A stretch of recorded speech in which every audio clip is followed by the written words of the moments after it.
കണ്ണൂർ താണയിൽ സ്വകാര്യ ബസ് ഇടിച്ച് വിദ്യാർത്ഥി മരിച്ച സംഭവത്തിൽ പോലീസിനും മോട്ടോർ വാഹന വകുപ്പിനുമെതിരെ മരിച്ച ദേവനന്ദിന്റെ കുടുംബം.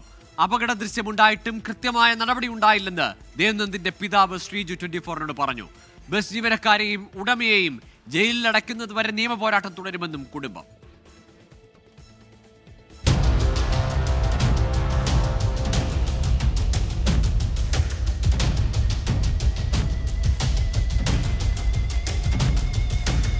ദേശീയപാതയിൽ കണ്ണൂർ താണയിൽ ഈ മാസം 20-നാണ് അപകടമുണ്ടായത്.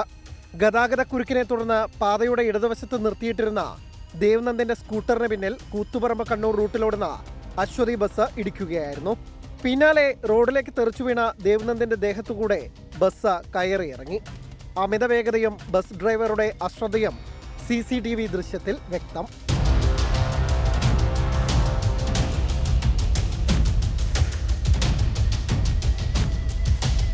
എന്നാൽ ഡ്രൈവറുടെ ലൈസൻസ് 3 മാസത്തേക്ക് സസ്പെൻഡ് ചെയ്തത് മാത്രമാണ് ഉണ്ടായ നടപടി.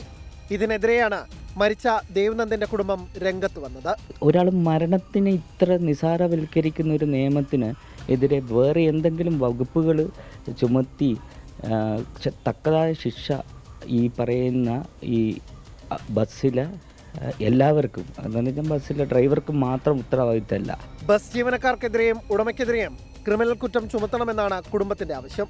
ഇതിനായി കോടതിയെ സമീപിക്കാനാണ് തീരുമാനം. 24 കണ്ണൂർ. ലോകത്തെവിടെയായാലും ഏത് സമയത്തും 24 വാർത്തകളും ഓഗ്മെന്റഡ് റിയാലിറ്റി പാക്കേജുകളും എക്സ്പ്ലെയിനറുകളും വിശദമായി കാണാൻ ഞങ്ങളുടെ YouTube ചാനൽ നിങ്ങൾക്ക് സബ്സ്ക്രൈബ് ചെയ്യാം.